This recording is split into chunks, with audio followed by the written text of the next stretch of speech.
Caríssimas irmãs, caríssimos irmãos, se me permite a direção da casa, nós queremos dedicar a nossa fala desta noite à nossa querida senhora Marlene Saez. A conheci na rádio, na TV e aqui nesta casa, e nos deixou grande saudade. Seria uma noite memorável aquela, quando a igreja de 10.000 pessoas receberia o seu pastor principal, João Luiz Gimenez Dias. Meia hora antes, porém, ele se travestiu de mendigo e rondou em volta da igreja, por onde as pessoas chegavam. E de cada 8 pessoas, apenas 3 lhe davam um oi. Quando ele estendia a mão, solicitando uma moeda, ninguém a depositou. Mais tarde, a igreja lotada. Ele adentra e vai na direção das primeiras cadeiras. De repente, 2 diáconos correm, seguram-o pelos braços e o devolvem à última cadeira da igreja. E lá ele permanece. Ao iniciar o culto, os demais pastores no altar anunciam que aquele é o grande momento, quando o pastor principal assumiria a igreja. A igreja se levantou em fremente aplauso. Ele também se levantou e seguiu na direção do altar. E quando ele caminhava, a igreja silenciou. Ele assumiu a tribuna, contemplou aquela gente por algum tempo e abriu a boca dizendo: quando o Filho do Homem vier entre as nuvens, acompanhado de seus anjos, reunirá todas as nações e dirá: vem para o meu lado direito, como quem separa as ovelhas dos cabritos. Vós que quando eu estive com fome, me deste de comer. Quando eu estive com sede, me deste de beber. Quando eu estive no cárcere, foste me ver. Quando eu estive enfermo, foste me visitar. Quando eu estava com frio, me agasalhaste. Fica ao meu lado direito, filhos benditos do meu Pai. E aquela gente então diria: mas Senhor, quando é que nós fizemos isto? E ele responderá: quando fizeste a um daqueles pequeninos, era a mim que farias.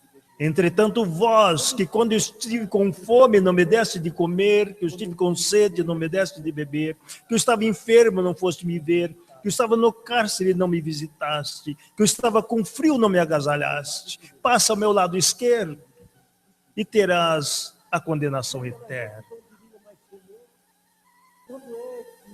E o pastor, contemplando aquela gente, percebia em seus rostos, aqueles que conseguiam fitá-lo, as lágrimas a rolar, e outros cabisbaixos, assim permaneceram. Queridas irmãs e irmãos, esta é a mensagem que nós trazemos nesta noite para a reflexão. Quando nós encontramos algum dos pequeninos, como é que nós agimos? Era a reflexão que o pastor trouxe aos seus congregados. E ele, ainda olhando aquela gente, dizia: eis uma igreja cheia de corações vazios. A doutrina espírita adota como máxima Fora da caridade não há salvação. E nós perguntaríamos nesta noite, o que é a caridade?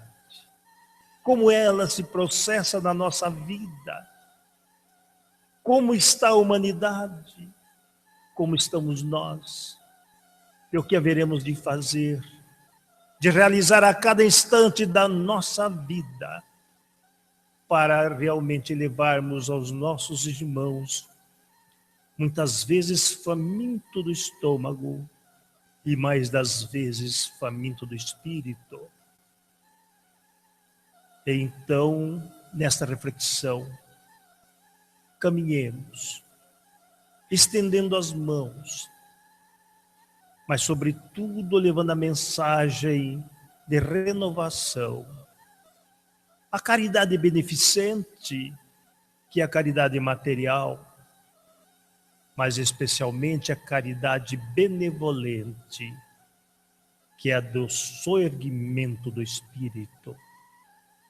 Jesus, caminhando entre os povos, ensinou-nos o caminho da redenção, fazendo com que despertássemos para o verdadeiro amor. Ele já não falava da justiça do não, deixada por Moisés, mas falava do amor, do sim, pelas nossas ações, por aquilo que nós podemos fazer em favor dos nossos irmãos necessitados. A doutrina espírita utiliza essa máxima. E é importante que nós atentemos para cada instante, que é o momento mais importante da nossa vida, em realizar algo que faça com que aquele que necessita sinta-se digno, sinta-se feliz. Aquele homem, ao amanhecer o dia, abriu a janela e de repente ele vê alguém que se aproxima com aparência de mendicância, e ele não teve dúvidas, correu às suas expensas, preparou provisão, foi ao seu guarda-roupa, tirou as roupas boas, dizendo: preciso atender aquele necessitado.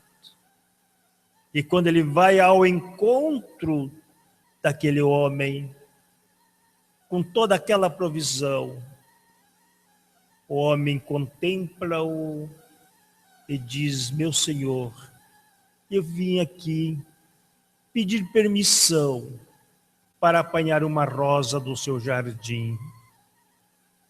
Muitas vezes nós entendemos que as pessoas necessitam de abastecer o estômago e não percebemos a presença do Espírito, a necessidade que temos do contato com a natureza, da convivência salutar, da confraternização e da solidariedade.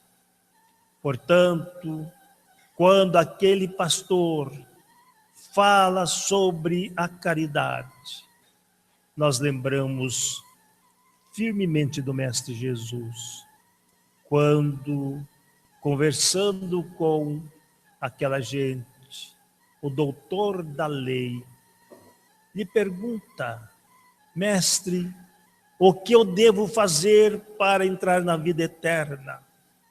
E ele pergunta: o que está escrito na lei? E o doutor da lei responde: está escrito, amarás o Senhor teu Deus de todo o teu coração, de todo o teu entendimento, de todo o teu espírito, e amarás o próximo como a ti mesmo. Ele diz: falaste bem, faz isto e terás a vida. Mas o doutor da lei, não se conformando, pergunta: mas quem é o próximo? E Jesus então lhe diz: um homem baixava de Jerusalém a Jericó e foi tomado de assalto, roubaram-lhe e o maltrataram, deixando-o caído. E logo depois fazia o caminho um sacerdote, e vendo-o caído, passou de largo. A seguir, vinha um levita, que também passou de lado. Mas logo depois, fazia o mesmo caminho um samaritano, que vendo-o caído, aproximou-se dele, e vendo-o ferido, untou-lhe as feridas com azeite e vinho, colocou na sua montaria e levou uma estalagem. E lá ele recomendou, deixando 2 denários: cuidem dele, que quando eu voltar, tudo mais que for gasto com ele, eu restituirei. Então, Jesus pergunta ao doutor da lei: quem é o próximo dele? E ele diz: com certeza é aquele que usou de misericórdia para com ele. O doutor da lei nem falou que era o samaritano, porque para um judeu seria humilhante exaltar um samaritano. E Jesus diz: falaste bem, faz isto e terás a vida eterna. O sacerdote é identificável, o levita também, o samaritano, homem tido como herético, que os samaritanos não tinham autorização para adentrar o templo de Jerusalém, portanto, construir o templo no Monte Garizim, ou Monte dos Gafanhotos, também era identificável.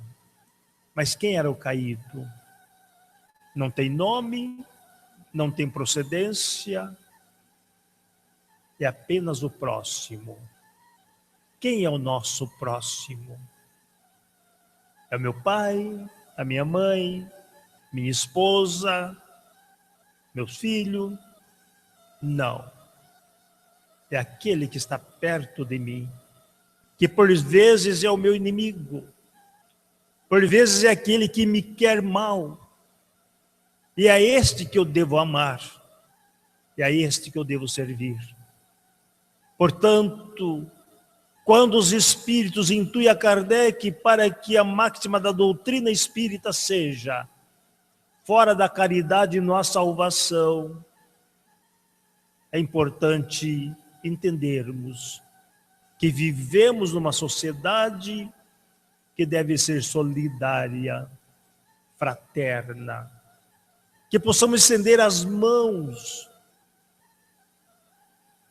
para fazer com que aquele que caminha com dificuldade seja amparado, abrir o coração para que possamos emanar fluidos de amor em favor daquele que muitas vezes carrega em si a angústia, a desesperança, o sofrimento.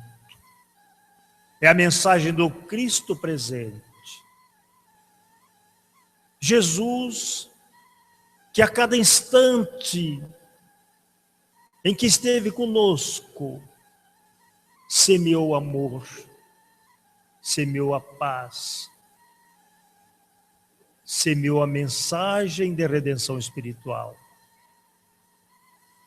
Quando nós entendermos a doutrina espírita como esta mensagem de renovação, nós passamos a promover a nossa reforma, a nossa mudança, a nossa modificação espiritual.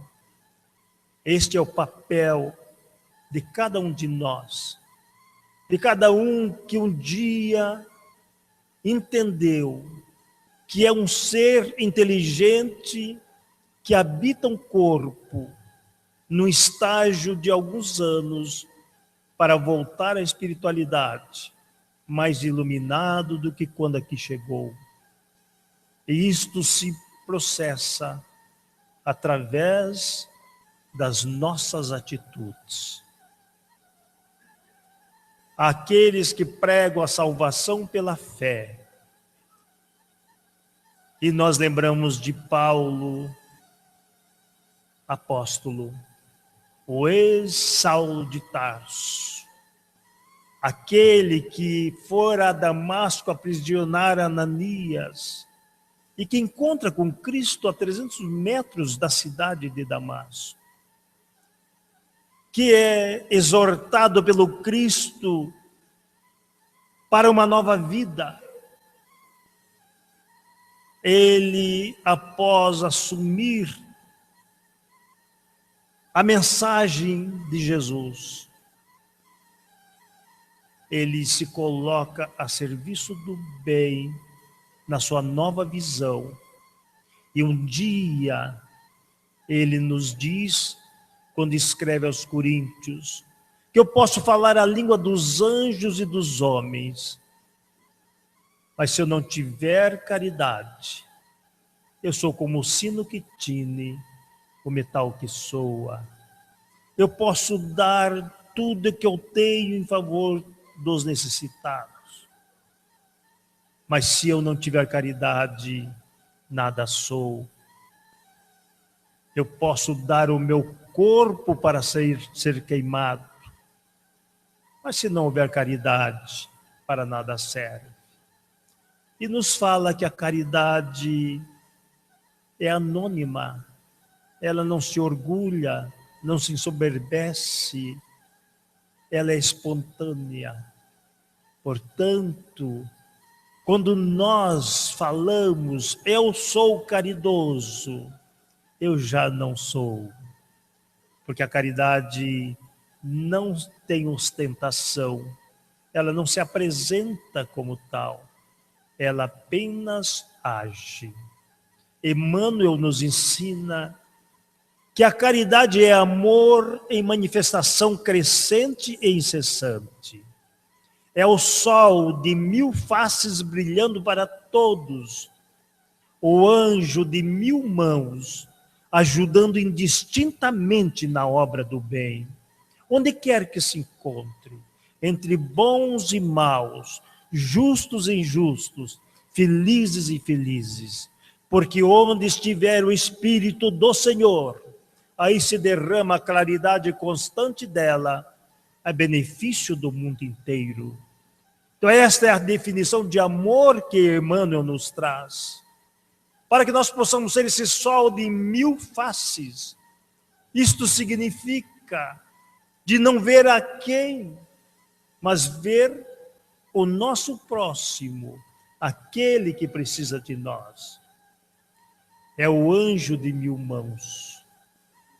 Muitas vezes nós argumentamos que não podemos fazer caridade porque não temos recursos financeiros, como se a caridade fosse exclusivamente material, sem percebermos que quando encontramos alguém nas ruas, que às vezes caminha a ermo, e nós lhe damos um oi, um olá, um bom dia, uma boa tarde, nós poderemos estar soerguendo esta pessoa,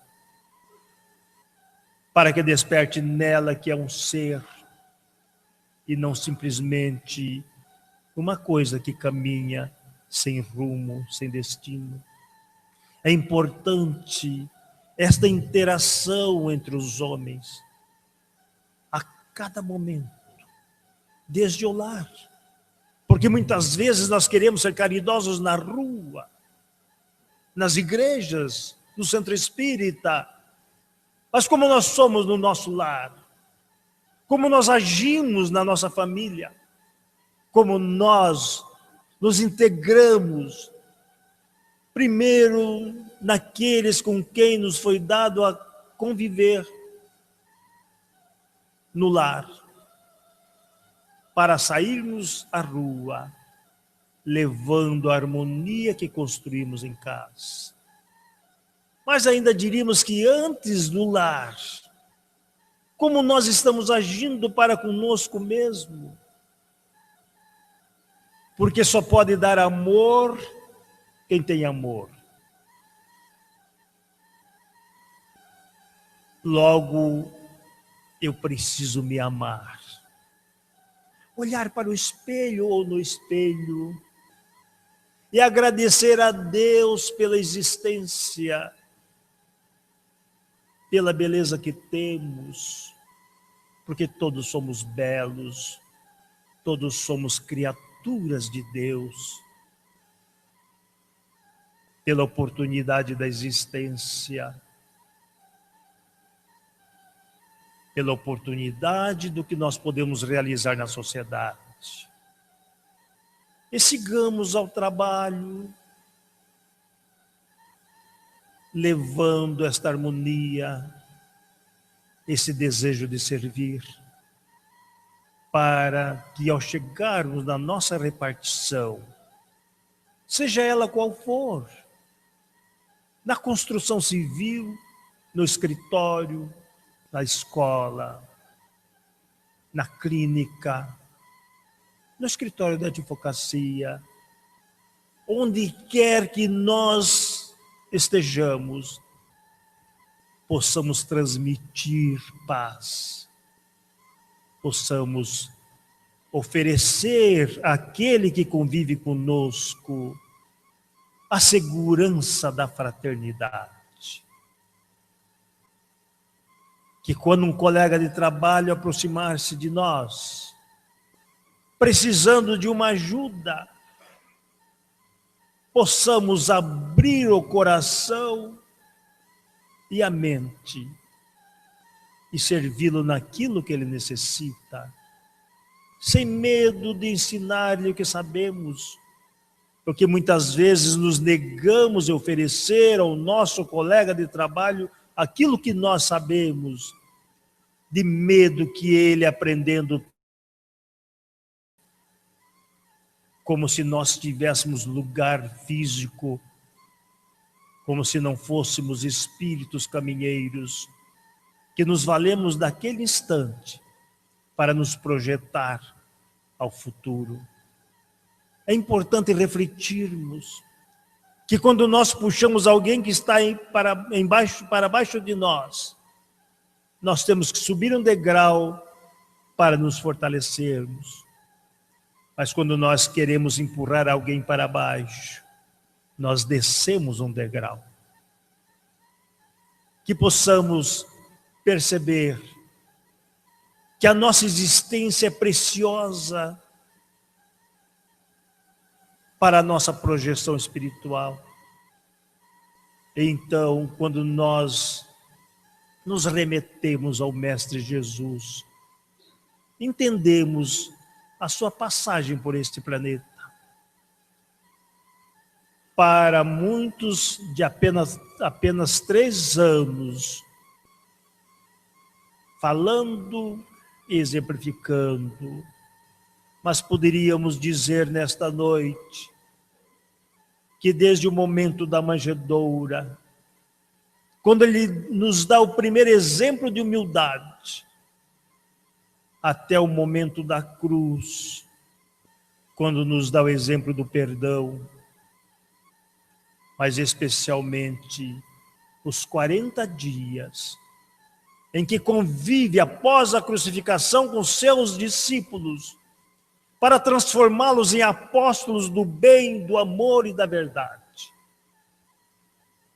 E ao final, quando ele se desprende para não mais voltar na visão aos seus discípulos, recomenda: amai-vos uns aos outros, tanto quanto eu vos amei. E aí que nós lembramos de Moisés, trazendo os princípios da justiça, e Jesus nos trazendo os princípios do amor, para 19 séculos depois, o Espiritismo nos trazer o princípio da caridade, e assim constituindo a humanidade, a lei de justiça, amor e caridade. Esta é a mensagem do Cristo para nós. porque nós fomos criados para a perfeição. Ele nos diz: vós sois luzes, fazei brilhar a vossa luz diante dos homens, para que em eles vendo as vossas boas obras, glorifiquem o Pai que está nos céus. Ele nos fala de obras, de ação, nos dizendo que o Pai trabalha sempre e eu trabalho também.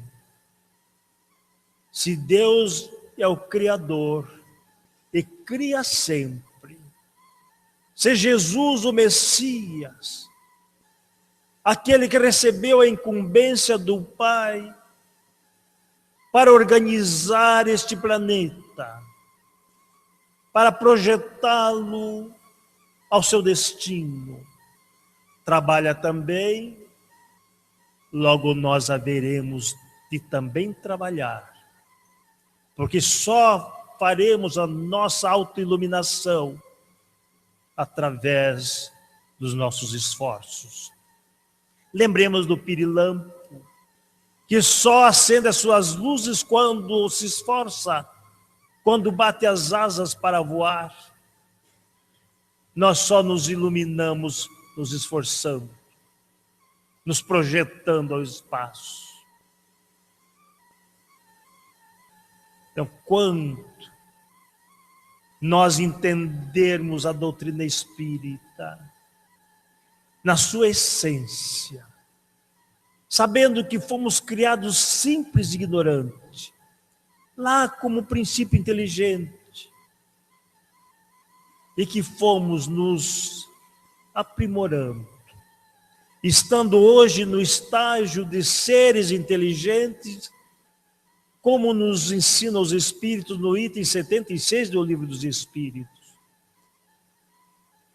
nós entenderemos que podemos ser um dia espíritos puros, levando a nossa cruz, burilando os nossos passos.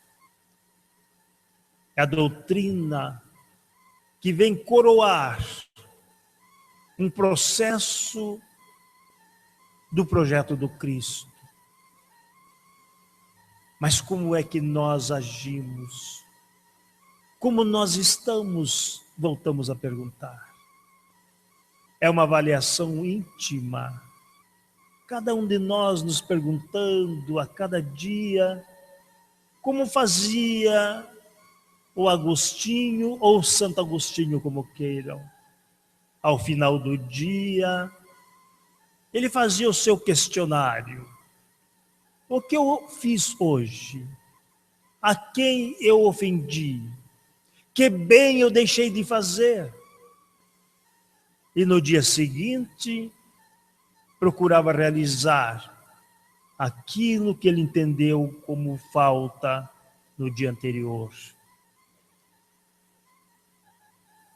Por isto é que nós haveremos de entender que cada momento da nossa existência é o momento mais importante da nossa vida, porque é o agora que devemos agir. Como nós trabalhamos nas casas espíritas, há um trabalho social, acolhendo aqueles que chegam com necessidade físicas. E o trabalho espiritual, para que nessa associação de assistência possamos modificar o universo. Nós somos peças do universo. Nesse momento nós vibramos o universo com as nossas vibrações de amor, emanando fluidos positivos para mudar a sociedade em que vivemos. É isto que nós fazemos aqui neste exato momento, modificando o nosso planeta Terra para melhor. numa transição de amor, fazendo com que saiamos do estágio de expiações e provas ao mundo regenerador, que não é no momento aprazado. A partir de agora inauguramos o mundo regenerador, mas é numa transição paulatina que nós vamos fazendo com que a humanidade conquiste um estágio maior e possamos, então, dentro de algum tempo, estarmos promovidos ao mundo regenerador, que ainda é o equilíbrio entre o bem e o mal. É quando nós adquirimos forças para vencer as nossas dificuldades, mas que batalhemos aí, para que um dia possamos conquistar ao nosso planeta o estágio de mundo feliz, onde o bem já supera o mal. E nesta caminhada, nós possamos um dia do alto, contemplando o nosso planeta azul, dizer: participamos deste processo para que o planeta hoje esteja na conta de mundo celeste. Aí nós lembramos do Cristo, quando ele diz a Pilatos: tu dizes que eu sou rei, mas por ora o meu reino não é daqui. É verdade. Ele vibrava em mundo celeste, logo um mundo primitivo, saindo do primitivismo para expiações e provas, não se coadunava com seu mundo. Mas o dia que nós conquistarmos o estágio de mundo celeste ao planeta Terra, aí então será o reino do Cristo. É este o reino que Jesus nos fala, que não é o reino do poder temporal, mas é o estágio espiritual, onde reina a felicidade. E muitas vezes nós falamos: mas eu não sou feliz. É verdade que eu não sou feliz, porque a felicidade ainda não é deste mundo por completo. Mas já temos nuances de felicidade. Felicidade passageira muitas vezes, mas que já experimentamos o que é ser feliz. E eu perguntaria nesta noite: quem está infeliz neste momento? Com toda certeza todos nós sentimos um laivo de felicidade, porque saímos do nosso lar para estar aqui, numa convivência fraterna, nos abraçando, nos confraternizando, experimentando essa emanação fluídica do amor, entendendo que podemos manter essa felicidade através das nossas atitudes, através da nossa vontade. Que reflitamos sobre esta felicidade que haveremos de conquistar. Poderíamos ainda perguntar: no que nos baseamos para conquistá-la? E os espíritos respondem a Allan Kardec, quando ele pergunta: qual o tipo mais perfeito que Deus enviou ao mundo para servir ao homem de guia e modelo? E a resposta dos espíritos é a mais sucinta de todo o livro dos espíritos: Jesus. Este é o guia e modelo. Que a cada atitude que vamos tomar, perguntemos a nós mesmos: neste caso, o que faria Jesus? E o que a nossa consciência disser, é assim que ele faria. Façamos. Ele não carrega a nossa cruz, mas ele nos afirmou: vinde a mim, Vós que estáis em sofrimento e vos achais sobrecarregados, que eu vos aliviarei. Aprendei de mim, que sou manso e brando de coração, e tereis repouso em tua vida, porque o meu fardo é leve e o meu jugo é suave. É este o jovem cantor que nos trouxe a mais bela canção de amor, quando sobe ao monte e recita aquela gente o sermão das bem-aventuranças, que é o sermão do consolo, mas é também o sermão da recompensa, para que nós, tomando posições, mudando as nossas atitudes, vamos galgando os degraus que nos levam aos céus, que significa a felicidade. É deste Jesus que nós vimos falar nesta noite. E quando nós despertamos para esta verdade, nós nos reencontramos e nos amamos. Amar-se significa entender-se. Recebemos um corpo para as nossas tarefas terrenas.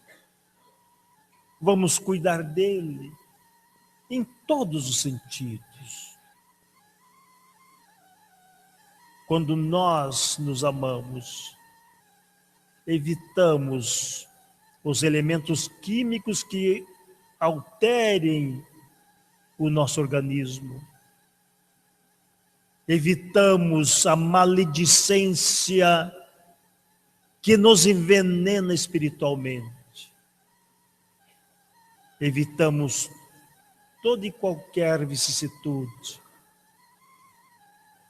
que nos prejudique a caminhada espiritual. Um caçador nos Andes, um dia caminhando, encontrou entre os capins um filhote de pássaro, uma ave, recém-nascido do ovo. E ele o acolheu e levou para casa. O filhote foi crescendo e ele percebeu que era uma águia. E ela, na convivência com as demais aves, não despertava para a sua real natureza. Foi crescendo e um dia, ainda sem as plumagens completa, escutou-se, rasgando os céus, o grito de uma águia real, no seu canto em voo rasante. E aquela águia tentou um voo, porém não conseguiu, porque sua plumagem não estava completa. E a águia real se perdeu no infinito. Contudo, aquela águia foi tendo por completa a sua plumagem. E um dia, novamente, volta aquela águia, no espaço azul, num voo rasante, e solta seu grito, o seu canto. E a águia que ali está, ouvindo, se agita, bate as asas e voa, e segue com a águia real, e se perde no infinito.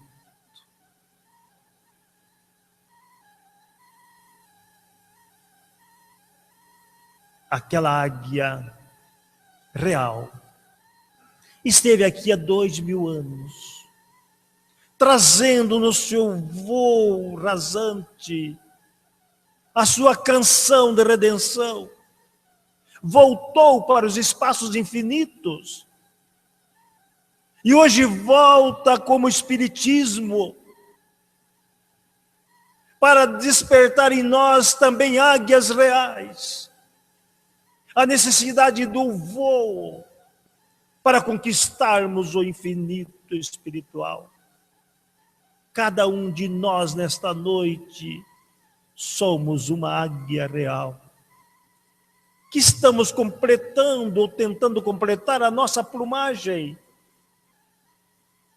E podemos fazer isto quando tivermos a consciência que para que cresçam as nossas plumas, precisamos exercitar o amor, ser caridosos na essência do ser. É que um dia, queridas irmãs e queridos irmãos,